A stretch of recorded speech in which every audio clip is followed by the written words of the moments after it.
Bismillahirrahmanirrahim. Alors, dans une nouvelle vidéo, nous allons voir la correction, la solution du TP, donc de l'exercice 3 du TP4, toujours concernant les listes euh, chaînées. Alors, dans l'exercice 3, on a dit qu'on va implémenter la liste des étudiants en utilisant une liste doublement chaînée. C'est exactement, on va essayer de refaire les opérations comme on a fait pour le deuxième exercice qui concerne la liste des étudiants avec liste simplement enchaînée. On va aussi donc refaire les mêmes traitements, répondre aux mêmes questions, mais dans le cas d'une liste doublement enchaînée pour représenter une liste des étudiants.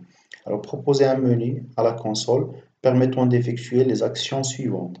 Transformer le tableau des étudiants en une liste doublement enchaînée, afficher la liste, ajouter un étudiant au début de la liste, ajouter un étudiant avant ou après un autre étudiant dans la liste, ajouter un étudiant à la fin, rechercher un étudiant dans la liste, supprimer un étudiant et trier la liste doublement enchaînée par ordre alphabétique des noms. Alors si vous voyez, ici on a les mêmes questions qu'on a dans le deuxième exercice, sauf que ici on va créer une liste doublement enchaînée, on va rajouter un pointeur précédent pour pointer vers l'élément, le nœud précédent dans la liste chaînée. Nous allons voir scénario d'exécution. Alors, je vais exécuter le code. Je rappelle que j'ai séparé les deux. J'ai séparé le code en deux. Le fichier fonction, le fichier main qui contient le programme principal et le fichier fonction qui contient les fonctions et procédures. Et là, dans le main, on a inclus le fichier donc avec include. On a inclus le fichier qui contient les fonctions ici. Alors, pour le troisième exercice, on a besoin de déclarer une nouvelle structure pour représenter un nœud d'une liste doublement enchaînée. Alors, comme on a fait dans le cours, un nœud d'une liste doublement enchaînée, pour créer une liste doublement enchaînée, on doit créer un nœud de cette manière-là. Le champ de données, le champ de pointeur suivant et le champ de pointeur précédent. Alors, puisqu'on a une donnée de type étudiant, on va déclarer donc étudiant E. Et là, donc, on va créer un type structuré qui va représenter un nœud de la liste doublement enchaînée que l'on va appeler nœud LT. Alors, nœud LT, ça va représenter un nœud de la liste doublement enchaînée. Et là, donc, on va créer deux autres champs à l'intérieur de la structure, le champ suivant et le champ précédent, qui est de type pointeur vers un nœud de la liste, le nœud suivant et le nœud précédent. Voilà. Alors là, je vais poursuivre. Alors, si vous voyez ici, dans le main, on a aussi rajouté des options dans l'affichage pour l'exercice numéro 3. Et là, donc, alors, on va commencer à partir de l'option 18. Transformer. Alors, je vais partir directement au case 18. Voilà, c'est ici qu'on va commencer pour répondre aux questions. Alors, je reviens je vais faire l'exécution. Voilà. Mais avant de commencer par l'option 18 pour créer la liste doublement enchaînée, comme j'ai indiqué ici, il faut toujours commencer par la première question de l'exercice 1. Il faut lire tout d'abord la liste des étudiants dans un tableau et puis convertir en une liste doublement enchaînée. Et bien sûr que ça, c'est juste un exemple de scénario d'exécution, mais vous pouvez faire directement la création vous-même de la liste doublement enchaînée, nœud par nœud. Donc, entrez votre choix. Alors, je vais commencer toujours par la lecture du tableau. Donc, le nombre des étudiants, par exemple, 2 étudiants.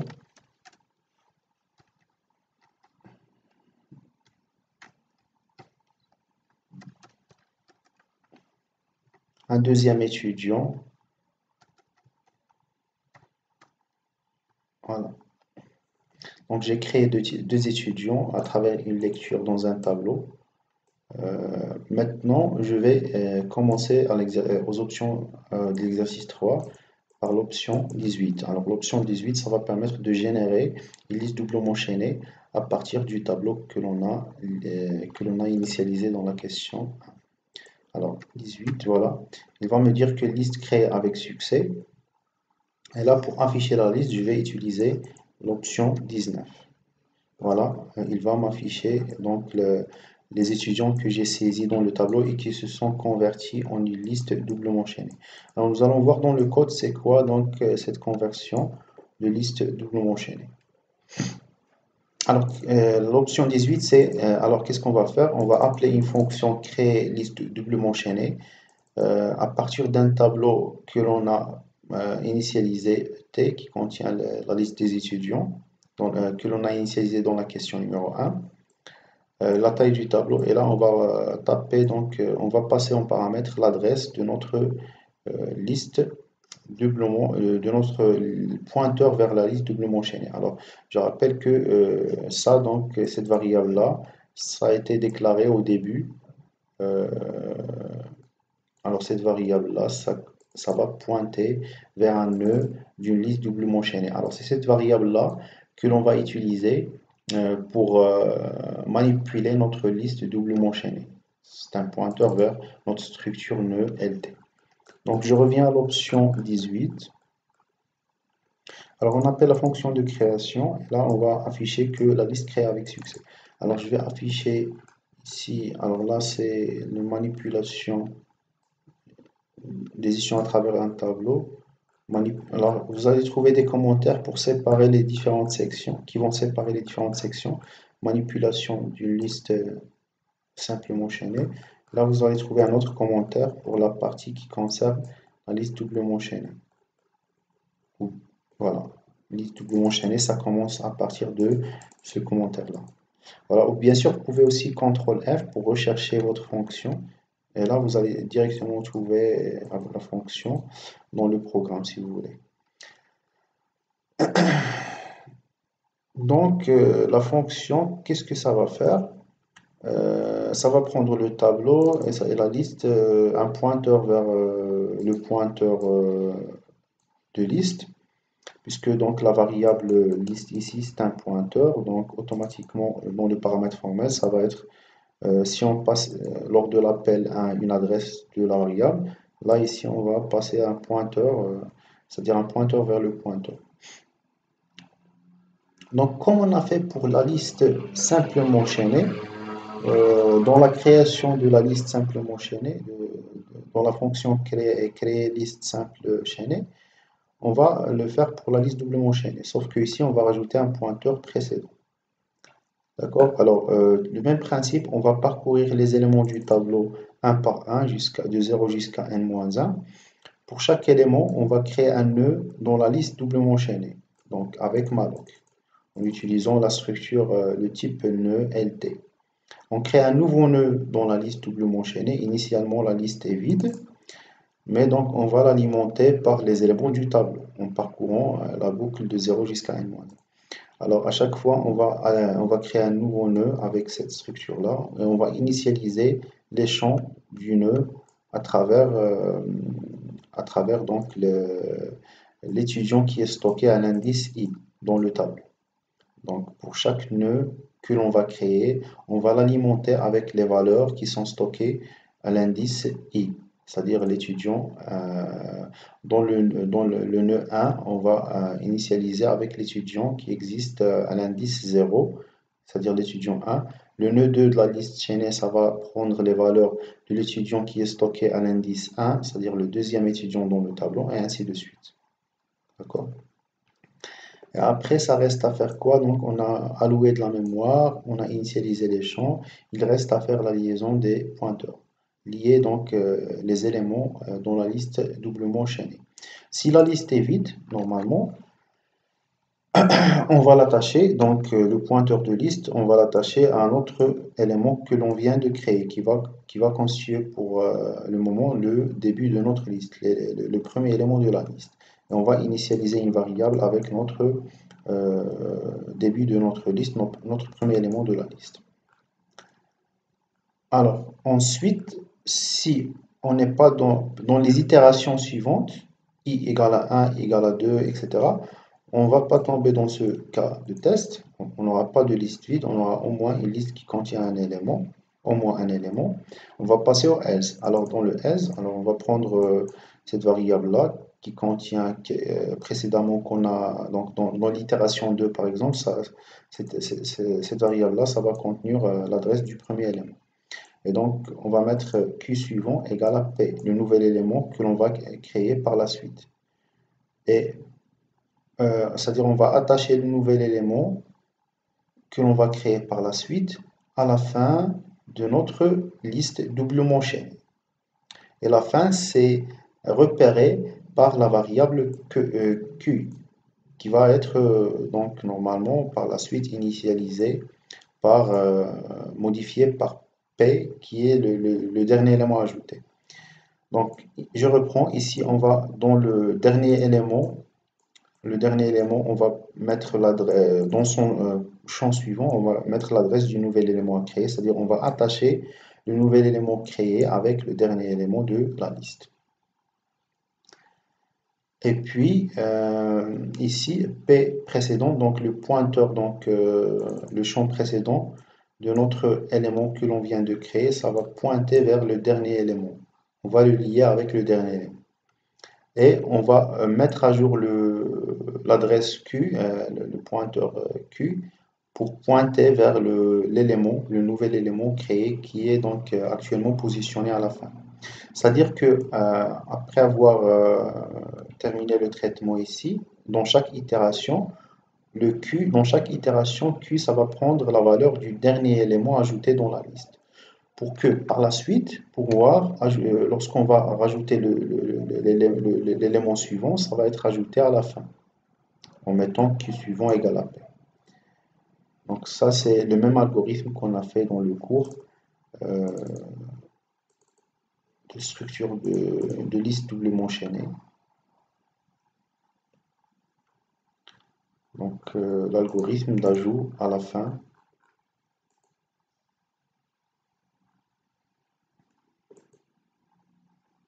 Algorithme d'insertion à la fin. Comme j'ai expliqué dans le cours graphiquement, alors ici vous allez trouver donc des explications graphiques avec le code pour chaque étape que vous allez voir dans la présentation. Alors comme j'ai expliqué ici, le même principe on va faire dans la solution ici pour attacher le nouvel élément créé à la fin de notre liste. Alors, je reprends cette liste créée, liste doublement chaînée. Qu'est-ce que ça va faire? Ça va prendre un tableau des étudiants et créer et donc le pointeur vers le début de notre liste doublement chaînée qui est initialement vide. Et ça va convertir le tableau en prenant tous les éléments du tableau et les copier dans notre liste doublement chaînée en créant nœud par nœud. Et on va faire attacher, à chaque fois que l'on va créer un nœud de la liste doublement chaînée, on va l'attacher à notre liste. Ici représenté, pointé par ce pointeur-là. Et on va faire l'ajout à la fin. D'accord? À chaque fois, on va faire positionner une variable Q vers le dernier élément ajouté pour pouvoir par la suite ajouter l'élément à la fin de notre liste.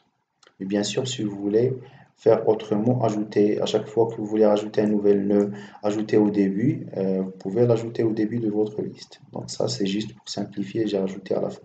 Mais vous pouvez faire autrement. L'essentiel, c'est qu'on va convertir, c'est pas on va convertir, c'est qu'on va prendre tous les éléments qui existent dans le tableau et on va, à partir de ces éléments-là, créer une liste doublement chaînée en faisant donc une boucle.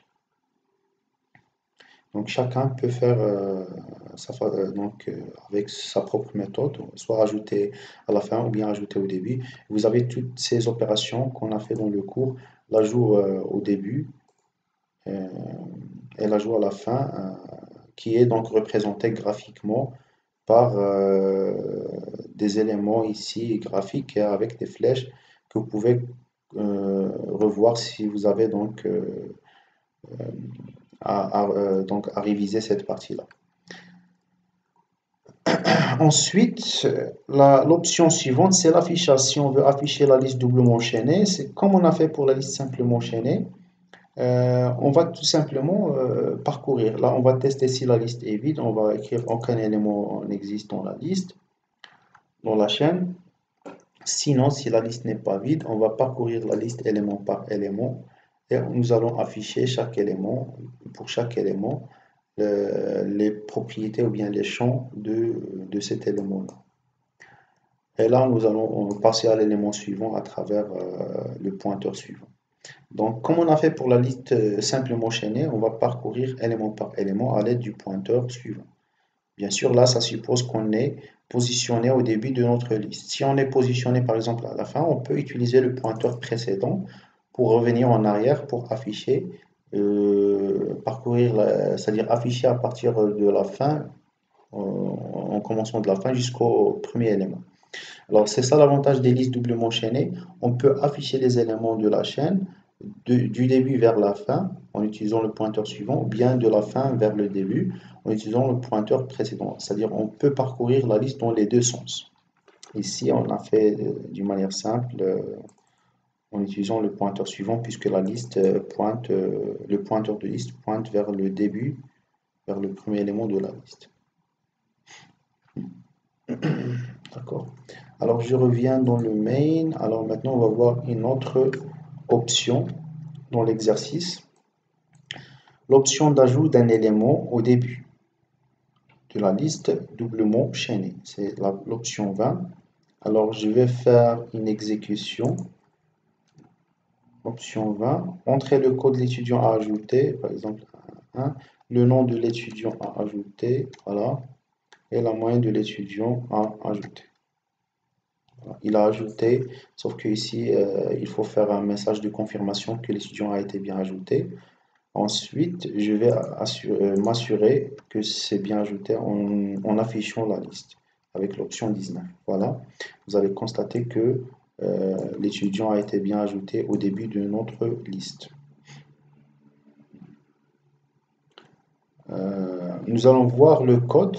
Alors, pour ajouter un étudiant au début de liste, nous allons tout d'abord créer l'étudiant en déclarant un nouvel étudiant, une variable ET. Ensuite, nous allons initialiser les champs à travers une saisie, entrer le code, le nom et la moyenne de l'étudiant. Et nous allons appeler une fonction ajout début en liste doublement enchaînée, au début de la liste doublement enchaînée. Nous allons passer l'étudiant à ajouter et puis l'adresse de notre liste pour la modifier. Un passage par adresse ici pour pouvoir effectuer la modification sur la liste. Alors, on va voir cette fonction d'ajout au début.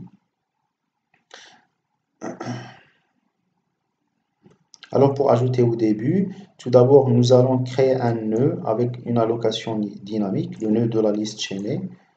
Avec cette écriture-là, nous allons déclarer un nouveau nœud avec n et puis nous allons faire l'allocation dynamique. Par la suite, nous allons initialiser les champs de ce nœud de la chaîne avec les valeurs des champs de cette structure-là que l'on a passé en paramètre. C'est la variable que l'on veut ajouter dans notre liste chaînée. D'accord. Ensuite, qu'est-ce que nous allons faire? Si la liste est vide, on va ajouter le nœud, on va pointer notre pointeur de liste vers le nœud que l'on veut créer. Donc, à ce moment-là, on aura donc dans la liste un seul élément qui est le nouvel élément que l'on vient de créer. Donc, ici, si on a liste vide, on va la remplir par le nouvel élément. Et puis, on va pointer le pointeur de liste vers le nouvel élément. Sinon, si la liste contient des éléments, alors l'ajout au début, ça se fait comment? Le nouvel élément suivant, le pointeur suivant du nouvel élément que l'on veut ajouter au début, on va le pointer vers le pointeur de liste qui a été initialement, qui a pointé donc vers un premier élément de la liste. Maintenant, le premier élément, ça va être le nouvel élément, c'est la variable n. Et puis, donc, pour que ça soit le premier élément, pour qu'on puisse l'ajouter au début, on va pointer son pointeur suivant vers le début de notre liste qui est indiqué par ce pointeur-là. Et puis, on va le pointeur précédent, le champ précédent du pointeur vers le début de liste qu'on avait avant, on va l'initialiser avec l'adresse du nouvel élément. Et puis, nous allons mettre à jour le pointeur de notre liste vers le nouvel élément créé qui va être à cet instant-là. À ce moment-là, ça va être le premier élément de notre liste. Donc, qui va être qui va représenter le début de notre liste. Donc, c'est exactement le même traitement qu'on a fait ici pour ajouter au début d'une liste doublement chaînée. C'est le même code qu'on a vu dans le cours. Vous pouvez donc revoir la partie du PowerPoint que j'ai expliqué dans le cours, ou bien la vidéo que j'ai mise sur YouTube de la liste doublement chaînée. Alors, dans cette partie, vous allez trouver l'explication pour ajouter, si vous voulez réviser donc cette partie-là, pour ajouter un nouvel élément au début de la liste doublement chaînée. Ensuite, nous allons initialiser le champ précédent qui est le pointeur vers l'élément précédent avec lui, de ce D'accord. Alors, maintenant, nous avons ajouté un élément au début de notre liste doublement enchaînée. Nous allons voir l'ajout avant ou après un étudiant dans la liste chaînée. Alors, l'ajout avant. Alors, je vais taper l'option 21, le code de l'étudiant à ajouter, par exemple, le nom de l'étudiant à ajouter,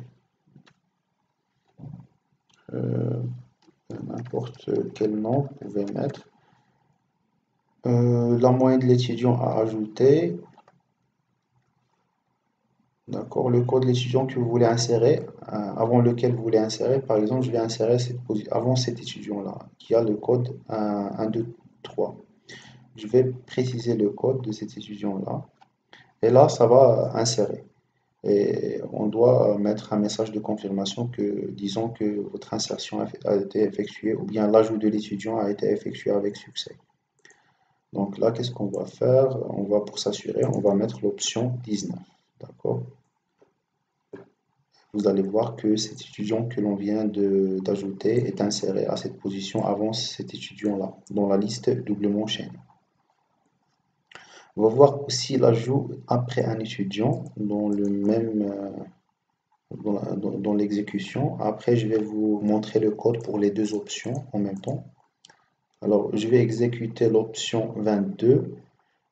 Donner le code de l'étudiant à ajouter, 333 par exemple, c'est juste un test. Vous pouvez mettre le code que vous voulez. Le nom de l'étudiant à ajouter,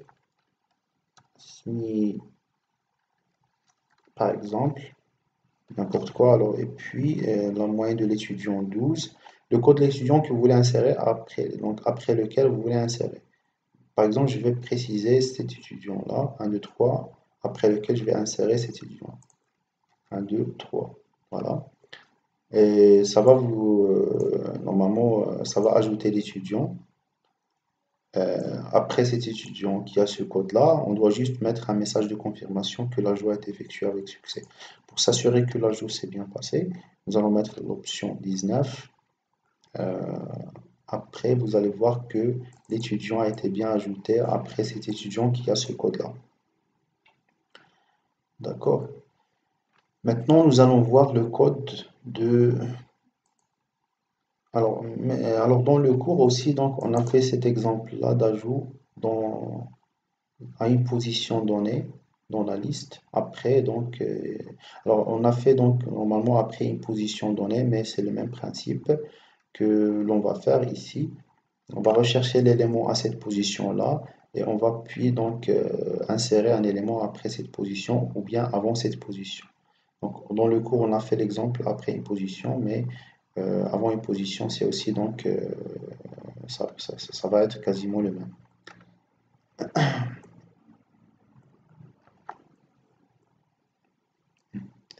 Alors, ajout avant liste doublement enchaînée, donc c'est ça donc la fonction. Alors, je vais revenir ici, l'option 21 qui concerne l'ajout avant un étudiant. Alors, pour faire cet ajout-là, tout d'abord, on doit déclarer un étudiant que l'on veut ajouter, en précisant aussi les informations de cet étudiant, le code, le nom et le prénom. Donc, ces informations-là seront saisies par l'utilisateur.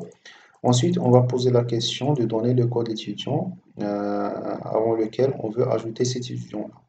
On va lire ce code-là et dans la fonction, on va appeler une fonction qui s'appelle ajouter avant. Et là, on va préciser l'étudiant que l'on veut ajouter, le code de l'étudiant avant lequel on veut ajouter cet étudiant-là et l'adresse de notre liste puisqu'on veut modifier la liste. On va la passer par adresse. Alors, on va voir cette fonction-là. Ajouter avant. Tout d'abord, cette fonction-là, ça va créer un nœud de la liste doublement enchaînée, un nœud. Il va l'initialiser, bien sûr, avec les données que l'on a passées en paramètre dans cette variable-là. D'accord? Ensuite, on va rechercher le nœud avec cherche chaîne double, une fonction qui va permettre de rechercher le nœud qui a ce code-là. Comme on a fait la même chose dans le deuxième exercice, sauf que dans le deuxième exercice, on a créé une fonction chercher chaîne simple. Alors ici, une autre fonction chercher chaîne double, à laquelle on va donner ces paramètres-là, le code de l'étudiant à rechercher, il va retourner le nœud, c'est-à-dire le nœud qui correspond à l'étudiant qui a ce code-là. On va voir cette fonction-là, je crois que j'ai déclaré. Voilà, j'ai déclaré ici. Alors cette fonction-là, ça va faire la même chose, sauf que ici le type de retour, c'est un nœud de la liste doublement enchaînée. Il va prendre le code, la liste qui contient les étudiants, et il va parcourir la liste. Et s'il trouve un étudiant qui a le code qui est égal à ce code-là, il va retourner cet étudiant-là. Il va retourner le nœud qui correspond à cet étudiant-là. Sinon, s'il ne va pas retrouver, il va passer au nœud suivant de la chaîne. Et ainsi de suite jusqu'à ce qu'il trouve un étudiant qui a ce code-là. Si la liste est vide, bien sûr qu'il va retourner nul. Et là, par la suite, vous pouvez aussi donc faire un message. Si on ne trouve pas cet étudiant-là, vous pouvez dire que l'étudiant n'existe pas. Donc, dans cet exercice-là, d'ajouter avant un étudiant, on va rechercher l'étudiant avant lequel on veut ajouter. Si la liste... Alors, par la suite, qu'est-ce qu'on va faire? Alors, on va stocker ici le résultat de recherche dans une variable. Après, on va tester sur notre liste doublement enchaînée. Si c'est vide, on va coller, donc, on va ajouter le nouvel élément que l'on vient de créer à notre liste qui était initialement vide. Donc, à ce moment-là, la liste contient juste le nouvel élément créé.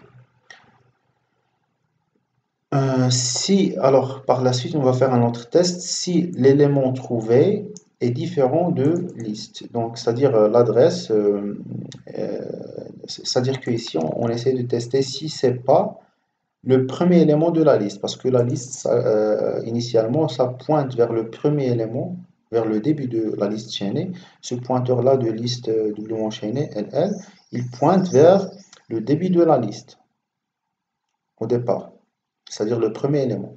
On va comparer si l'élément recherché, qui contient ce code-là, n'est pas au début de notre liste. Alors, l'élément recherché n'est pas au début de la liste. Par la suite, alors j'ai modifié un petit peu le code de la solution. Je vais, après avoir mis les commentaires, je vais essayer de refaire la publication de la solution sur la plateforme e-learning de la faculté. Donc je reviens ici. Si R n'est pas au début de liste, ce n'est pas le premier élément de la liste en fait. N'est pas le premier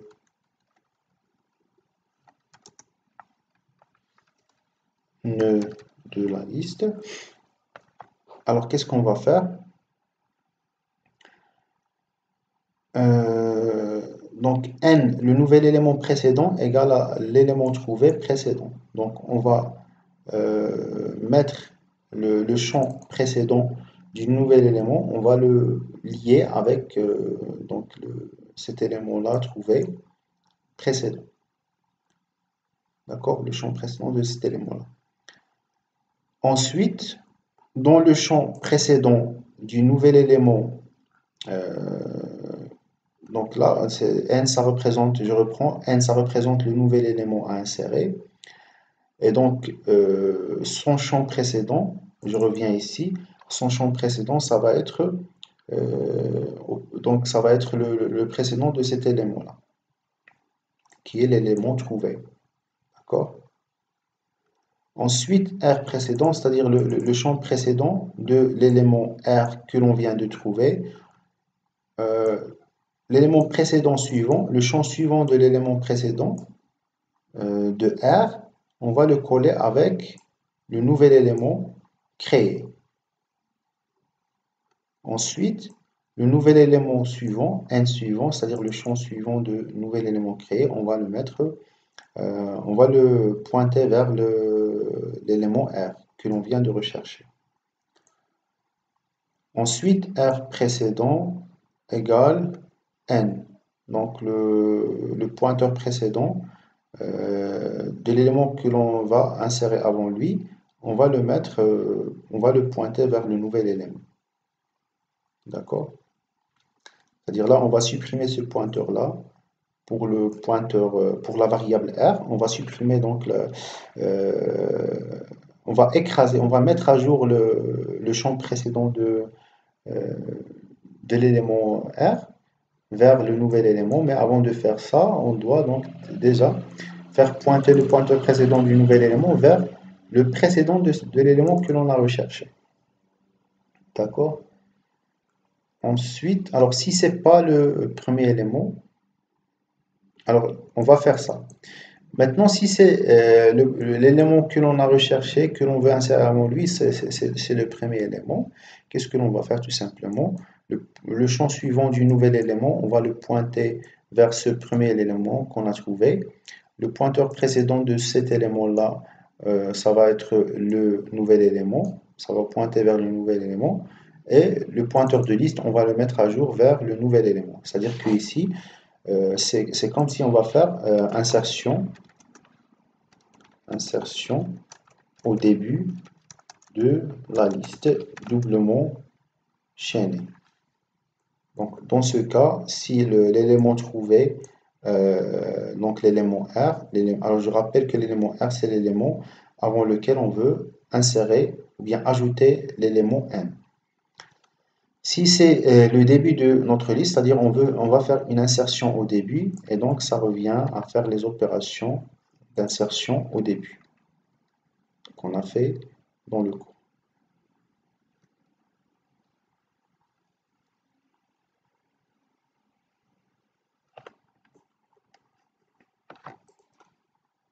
Et donc si ce n'est pas une insertion au début de la liste, alors on va faire ces opérations-là. Comme j'ai expliqué, le pointeur précédent, le champ précédent du nouvel élément, ça va pointer vers le précédent de l'élément recherché.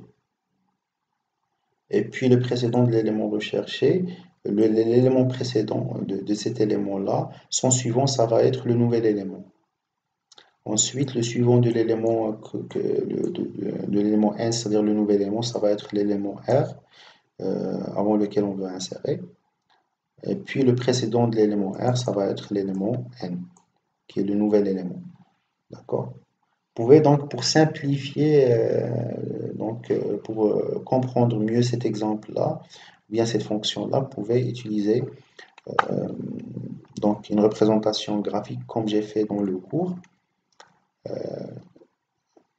pouvez utiliser une représentation graphique comme ça et puis voir d'une manière graphique l'état de chaque nœud et des pointeurs précédents suivants.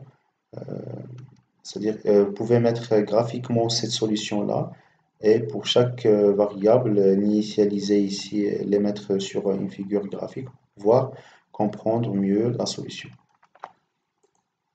Voilà, donc ça c'est l'insertion, ou bien l'ajout avant un élément de la liste doublement chaînée. Maintenant, l'ajout après un élément de la liste doublement chaînée. Qu'est-ce qu'on va faire?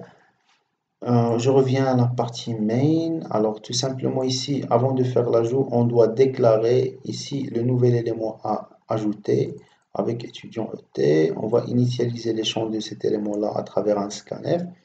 Ensuite, nous allons poser la question de donner le code de l'étudiant que vous voulez insérer avant lui.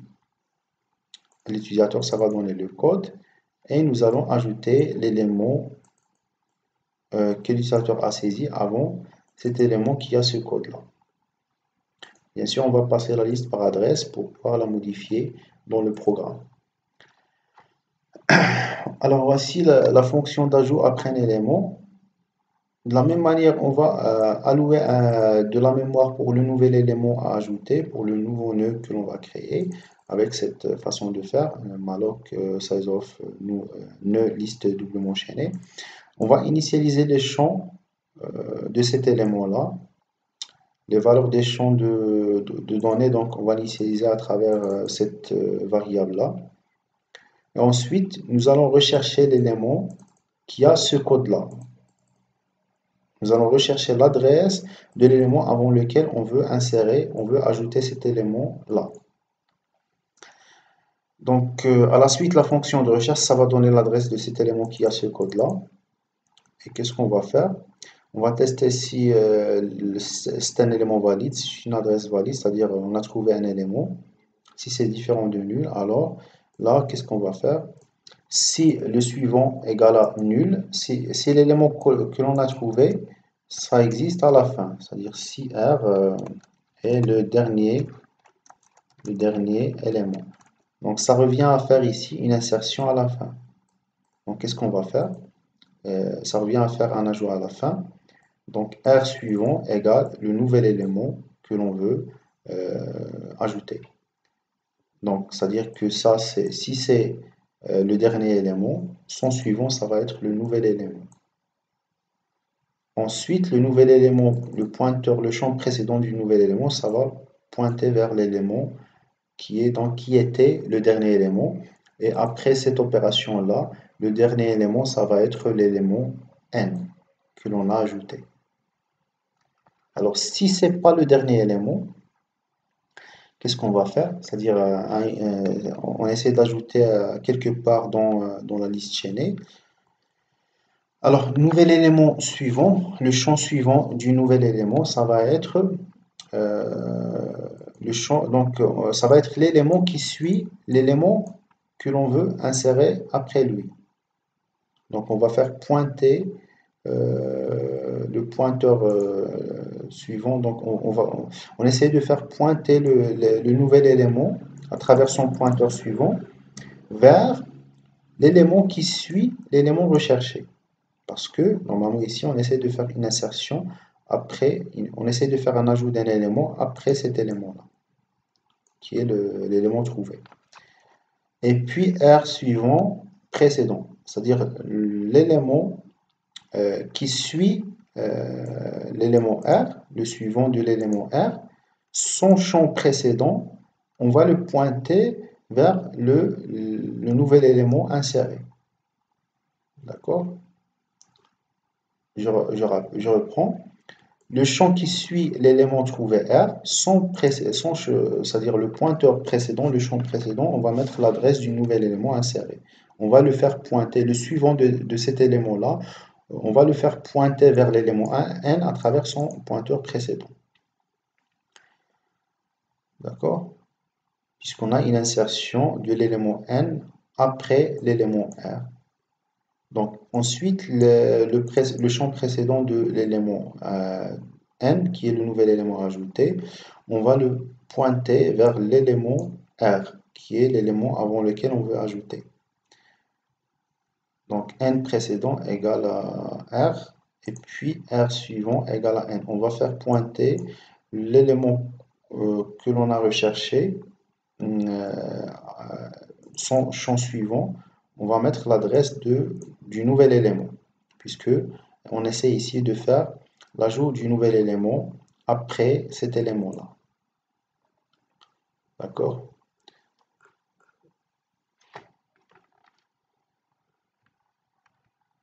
Maintenant, je reviens ici. Alors, on a terminé avec les fonctions ajoutées après un étudiant. Il nous reste la fonction ajouter un étudiant à la fin. Donc, j'exécute cette opération-là. Donner le code de l'étudiant à ajouter, 444 par exemple, le nom de l'étudiant, par exemple,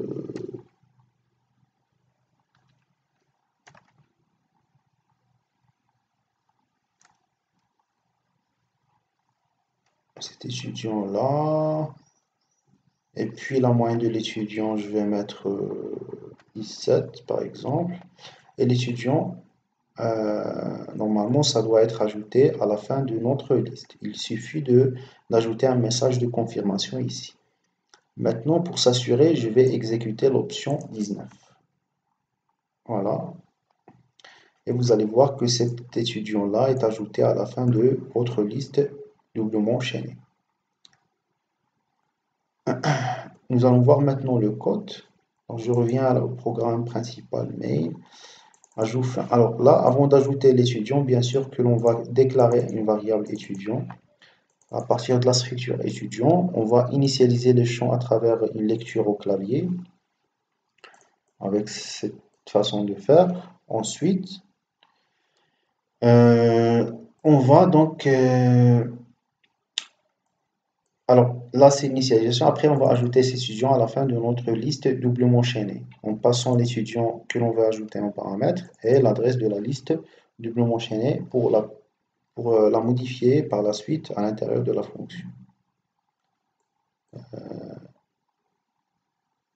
Alors, ajouter en fin de liste doublement enchaînée. Alors, qu'est-ce qu'on va faire? On va déclarer un nouveau nœud de la liste doublement enchaînée avec malloc. On va initialiser les champs à travers la variable que l'on a passée en paramètre, parce que cette variable qui stocke l'étudiant que l'on veut ajouter dans la liste à la fin. Ensuite, qu'est-ce qu'on va faire? On va tester si la liste doublement enchaînée est nulle. Alors tout simplement, on va stocker dans la liste le nouvel élément créé. On va faire pointer vers le nouvel élément, le pointeur de liste. Sinon, si on n'est pas dans le cas d'une liste vide, on est dans le cas d'une liste qui contient des éléments. Là, on doit parcourir pour arriver à la fin de la liste pour pouvoir ajouter cet élément à la fin de la liste. Donc le même algorithme qu'on a fait dans le cours d'ajout à la fin de liste, on doit faire un parcours pour trouver le dernier élément dans la liste. Et puis le dernier élément suivant égale un nouvel élément. Donc on va attacher le nouvel élément que l'on veut créer à la fin, après avoir localisé le dernier élément dans la liste. Donc le même principe qu'on a fait dans le cours, vous allez refaire ici dans cet exercice-là. Donc, on va parcourir élément par élément jusqu'à ce qu'on arrive au dernier élément. À la fin de la boucle, on aura dernier élément dans la variable P. Alors, dans la variable P, dans le champ suivant, on va mettre l'adresse du nouvel élément. C'est-à-dire, on va lier le nouvel élément à la fin. Et puis, pour le nouvel élément, dans son champ précédent, on va mettre l'adresse du dernier élément que l'on a trouvé ici dans l'ancienne version de liste. Actuellement, ici, à ce moment-là, à la fin de ces deux instructions, le dernier élément, ça va être l'élément M que l'on a ajouté à la fin de notre liste. Voilà. Je reviens ici pour voir les autres opérations qui restent, recherche, supprimer et tri de la liste. Alors, je vais exécuter ces opérations-là. L'opération de recherche. Alors, entrer le code de l'étudiant à rechercher. Par exemple, je vais taper cet étudiant-là, 333. Et ça va vous afficher, voici l'étudiant que vous recherchez. Je vais voir le code dans la fonction main. Le code, tout simplement, comme j'ai expliqué dans la démonstration, ça va vous poser la question d'entrer le code de l'étudiant à rechercher. Et puis, qu'est-ce qu'il va faire? Alors, il va lire le code de l'étudiant à rechercher, déclarer un nouveau nœud qui va stocker l'étudiant à rechercher, et là, exécuter la fonction chercher chaîne double qu'on a déjà présentée avant. Cette fonction-là, je rappelle que ça va retourner l'étudiant qui a ce code-là, dans cette variable, d'accord? Et puis, une fois que l'on a retourné cet étudiant-là, à partir de cette fonction-là, on va l'afficher en utilisant cette méthode-là. Alors pour nous, la nouvelle fonction, en fait, c'est cette fonction d'affichage d'un nœud de la liste doublement enchaînée. Celle-là, on a déjà présenté avec les ajouts qu'on a fait. Alors je vais afficher la fonction d'affichage. Voilà, afficher un nœud. Ça va prendre un nœud de la liste doublement enchaînée. Si le nœud n'est pas nul, donc qu'est-ce qu'on va faire? Si le pointeur n'est pas nul, c'est une adresse valide vers le nœud. Donc on va afficher les attributs de ce nœud-là. On va afficher champ par champ les champs de ce nœud-là qui représente un étudiant. Sinon, on va dire que l'étudiant n'existe pas, ou bien ce code n'existe pas. Donc là, la fonction de recherche, on l'a déjà présentée. Ça va permettre de parcourir la liste nœud par nœud. Et s'il trouve un nœud dont le code égale le code passé en paramètre, il va le retourner.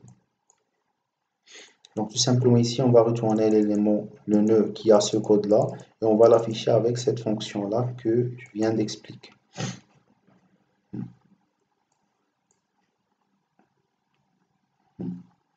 Voilà.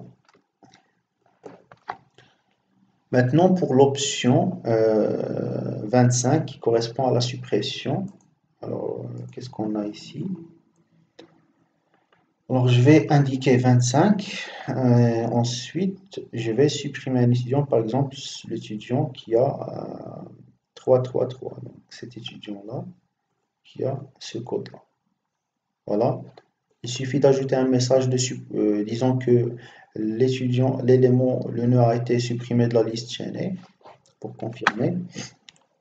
Ou bien vous pouvez aussi demander à l'utilisateur est-ce que voulez-vous vraiment supprimer, oui ou non. Vous pouvez faire comme vous voulez. Donc maintenant on a supprimé cet étudiant-là, nous allons s'assurer en faisant l'option 19 pour afficher la liste doublement chaînée. Alors à présent vous n'allez pas trouver l'étudiant qui a le code 333, c'est bien supprimé avec cette fonction. Alors regardons le code de la fonction suppression. Nous allons dans ce code demander le code de l'étudiant à supprimer et puis appeler la fonction de suppression. Alors la fonction de suppression, ça va prendre le code de l'étudiant à supprimer et la liste à partir de laquelle on veut supprimer. Alors la fonction de suppression, ça existe après les fonctions d'ajout. Ici, voilà. Alors ça va prendre le code de l'étudiant à supprimer. Il va rechercher cet étudiant-là, dont le code égale à ce code-là, avec cette fonction qu'on a déjà implémentée. Si cette fonction donne un nœud valide, si on a trouvé un étudiant qui a ce code-là, alors on va faire un test. Ici, si R égale à le pointeur de notre liste, c'est-à-dire le pointeur qui pointe vers notre liste, le début de notre liste doublement enchaînée. Alors si on est dans ce cas-là, on est dans le cas de la suppression au début, c'est-à-dire suppression du premier élément. Donc dans ce cas, on va voir donc l'opération, le même algorithme qu'on a fait dans le cours pour la suppression au début. Voilà. Alors qu'est-ce qu'on va faire? On va pointer le pointeur qui pointe vers le début de liste, vers le suivant de l'élément qu'on a trouvé, vers le suivant, c'est-à-dire vers le deuxième élément. Parce que ça, on a trouvé que ça, c'est le premier élément. Et on va pointer le pointeur 10 vers le deuxième élément. Et puis, on va faire un free pour supprimer l'élément, le premier élément qui est l'élément trouvé. Sinon, si on va tester aussi si R suivant égale à nul, c'est-à-dire si on est à la fin, c'est-à-dire l'élément trouvé, ça existe à la fin, c'est-à-dire ça représente le dernier élément. Qu'est-ce qu'on va faire? On va supprimer cet élément-là. Et puis, bien sûr que, avant de faire ça, qu'est-ce qu'on peut faire? R précédent, suivant, égale à nul. C'est-à-dire l'élément qui précède cet élément-là, c'est-à-dire l'avant-dernier, on est dans ce cas-là de suppression du dernier élément. Alors, l'avant-dernier élément, son suivant, ça va être le nul. Ça veut dire quoi? Son champ suivant, ça va prendre l'adresse nulle. Ça veut dire que ici, l'avant-dernier élément, ça va être par la suite le dernier élément, puisqu'on va supprimer le dernier élément. Donc on va mettre à jour l'adresse suivant de l'élément précédent à nul pour l'indiquer comme étant le dernier élément après avoir mis à jour la liste. Sinon, si on n'est pas dans le cas du début ou bien de fin de notre liste, on est dans le cas de milieu, qu'est-ce qu'on va faire? R précédent suivant égale à R suivant. C'est-à-dire le précédent, donc l'élément qui précède l'élément que l'on veut donc supprimer, on va le pointer à travers son pointeur suivant vers le suivant de l'élément que l'on veut supprimer. On va sauter l'élément à supprimer et on va lier l'élément qui précède cet élément à supprimer, son champ suivant, on va le lier à l'élément suivant de cet élément à travers le pointeur suivant. Et puis R suivant précédent, l'élément qui suit cet élément R, le suivant, dans son champ précédent, on va le pointer, c'est-à-dire on va mettre l'adresse de l'élément qui précède cet élément R. On va le lier donc avec, on va sauter l'élément R pour le lier avec l'élément qui précède cet élément. Et puis on va libérer de l'espace mémoire pour cet élément-là. Donc ça revient à une suppression qu'on a fait ici donc au milieu. C'est exactement comme on a fait dans le cours la suppression au milieu. Bien sûr que vous pouvez aussi représenter les nœuds graphiquement avec une figure comme ça. Et donc mettre les noms des éléments que vous avez, l'élément R, etc. Et puis manipuler ici donc les instructions aussi graphiquement pour pouvoir manipuler ces instructions-là graphiquement pour pouvoir bien comprendre ou bien réviser donc la partie qu'on a déjà vue dans le cours. Donc là, dans cette, je vais rajouter un commentaire ici, ça revient à la suppression au milieu de la chaîne, de la liste doublement chaînée. Alors là, si donc on a trouvé donc nul ici, c'est-à-dire on n'a pas trouvé un élément qui a ce code-là, on va dire que l'étudiant, ou bien ce code n'existe pas. Voilà. Maintenant, donc ça c'était donc le code qui est donc pour l'option 25. Maintenant nous allons passer à l'option 26, 26 pour trier la liste. Voilà. Il va vous dire que tri effectué avec succès. Alors nous allons maintenant trier la liste par ordre alphabétique.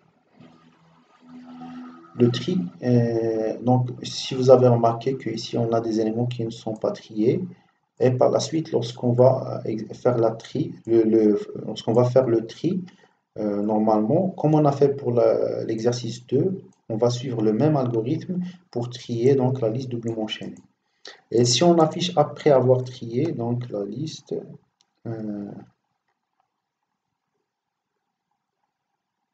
voilà, vous allez voir que les éléments ils sont triés par ordre alphabétique des noms, comme on a indiqué dans l'énoncé du TP.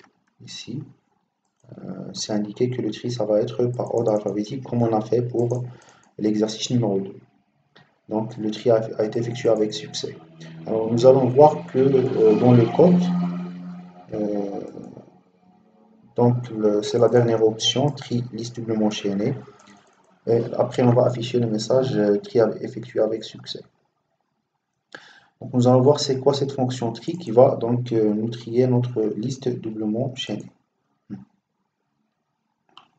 Liste, alors tri chaîne LT, donc qui correspond à notre fonction de tri de la liste doublement chaînée.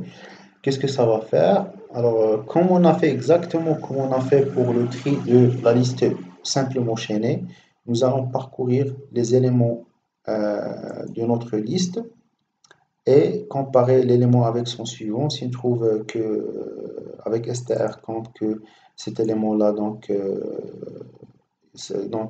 vient après en ordre alphabétique après cet élément-là, donc on doit faire une permutation pour faire un classement alphabétique. On va permuter les nœuds avec cette fonction-là permuter nœud LT, permuter le nœud avec son suivant. Ça, c'est dans le cas où on a trouvé que ça, donc, le nom de cet élément-là, L, vient lexicalement donc après cet élément-là. Donc là, on doit donc effectuer la permutation exactement comme on a fait dans la permutation, dans le tri de la liste simplement enchaînée. On va suivre le même principe. Et on a une variable ici, donc fin, qui va permettre d'arrêter notre boucle ou bien d'arrêter notre tri. Alors, tant que fin égale true, on va trier les éléments. Tant qu'on trouve des éléments à trier, on va refaire le parcours de notre liste chaînée et comparer élément avec l'élément suivant. Et si on trouve que on a donc un ordre décroissant, toujours, c'est-à-dire on trouve toujours des étudiants dont le nom vient donc en ordre alphabétique après son suivant, on va donc faire une permutation pour faire un classement par ordre alphabétique, un classement croissant. D'accord? Et on va mettre fin égale à true pour par la suite pouvoir refaire le. Donc on trouve des choses, des éléments à trier, on va refaire le tri, continuer. À un certain moment, si on si on va pas mettre à jour cette variable fin à l'intérieur, ça veut dire qu'on n'a pas effectué un tri, tous les éléments ils sont triés, tout est bon. Alors là, on va sortir de cette boucle-là à travers cette variable-là qui est devenue donc false et qui n'a pas été mise à jour ici avec true, puisqu'on n'a pas trouvé d'éléments à trier. Donc on a fini donc avec le tri. Donc c'est exactement comme on a fait pour, comme j'ai expliqué pour le tri de la liste simplement enchaînée. Mais bien sûr, vous pouvez faire l'algorithme que vous voulez pour effectuer le tri. Vous pouvez suivre l'algorithme que vous voulez. Donc ça, c'est juste un exemple que je vous ai donné, un scénario, un algorithme de tri, mais vous pouvez choisir les algorithmes que vous voulez. Voilà, donc j'arrive à la fin de cette solution de TP4.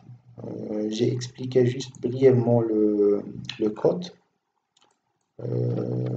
Alors, je rappelle que l'objectif de ce TP, c'était de manipuler les listes à travers deux implémentations. La première, c'est en utilisant les tableaux, une implémentation statique, et la deuxième implémentation, c'est en utilisant les listes chaînées. On a vu les listes simplement chaînées et les listes doublement chaînées. Alors, l'avantage des listes doublement chaînées par rapport aux listes simplement chaînées, c'est de pouvoir parcourir la liste dans les deux sens à travers le pointeur précédent et suivant. D'accord? Et donc, l'avantage des listes chaînées par rapport à une implémentation statique, comme on a vu dans le cours, c'est de pouvoir rajouter des éléments. On est flexible d'ajouter des éléments au fur et à mesure dans notre liste chaînée sans faire un décalage des éléments comme on fait dans le cas des tableaux. Et de la même manière dans la suppression, c'est aussi simple. Alors l'ajout et suppression, c'est très simple dans le cas des listes chaînées.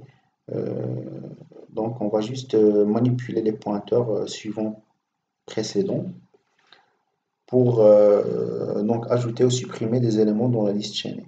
Par contre, dans les tableaux, on doit faire des décalages lors des ajouts ou bien lors des suppressions des éléments. Voilà, donc c'était donc le TP4, c'était pour la manipulation des listes à travers un exemple de gestion des étudiants. Par la suite, si vous aurez des questions, vous pouvez m'écrire des commentaires sur la plateforme e-learning ou bien dans le groupe WhatsApp ou bien dans la Classroom, dans Google Classroom. Donc dans toutes les plateformes qu'on utilise, vous pouvez m'écrire des commentaires pour demander donc plus d'explications sur un point, sur une question d'un exercice donné, sur un point plus précis. Alors je vais par la suite commenter le code faire des petits commentaires à des endroits où je trouve que il faut faire des commentaires pour que ça soit plus lisible pour vous. Après, je vais vous donner la nouvelle solution dans la plateforme Moodle, de la plateforme e-learning officielle et aussi sur Classroom. D'accord? Donc, je vous souhaite bon courage et rendez-vous pour une prochaine présentation de la solution, des solutions qui restent pour les TP suivants, le TP5 et 6. D'accord? Les charger, je vais charger tout de suite à la suite de cette solution-là. Je vais essayer de vous faire le chargement sur la chaîne aussi YouTube, la vidéo pour la solution de ces deux TP qui suivent. Par la suite, alors pour les solutions, je vais vous donner en plus de la vidéo aussi le code source. À chaque fois que je fais la solution d'un TP, je vous donne le code source sur la plateforme qu'on utilise, e-learning, et aussi en plus de la solution, en plus du code source, je vous fais aussi l'enregistrement de la vidéo. Donc, je vous souhaite bon courage et à bientôt, Inch'Allah, dans une nouvelle vidéo.